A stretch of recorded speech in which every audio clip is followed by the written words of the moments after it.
Hi friends, આજે મેં બાળકોને ફોનિક સાઉન્ડ એક્ટિવિટી કરવા માટેનું આ TLM બનાવ્યું છે, જેના દ્વારા બાળકો સરળતાથી સ્પેલિંગ વાંચી શકે અને ગમ્મત સાથે જ્ઞાન મળે અને રમતા રમતા ભણે વાંચતા શીખે અંગ્રેજીમાં. તે આશયથી મેં આ TLM બનાવ્યું છે.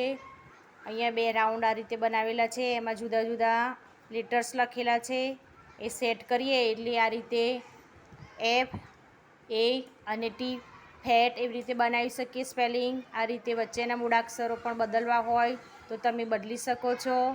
એ રીતે આ બાજુ પણ જુદા જુદા લેટર્સ લખ્યા છે, એવી રીતે તમે સ્પેલિંગ બનાવી શકો છો. અહીંયા F વચ્ચે O લાવી દઈએ તો FOX એવો સ્પેલિંગ બની શકે છે. અને ગમ્મત સાથે જ્ઞાન મળે અને બાળકો રમતા રમતા ભણે અને અંગ્રેજીમાં વાંચતા શીખે અને રસ કેળવે એ માટે એ આશયથી મેં આ TLM બનાવ્યું છે. ગમે તો લાઈક કરો, શેર કરો અને સબસ્ક્રાઈબ કરો. Thank you.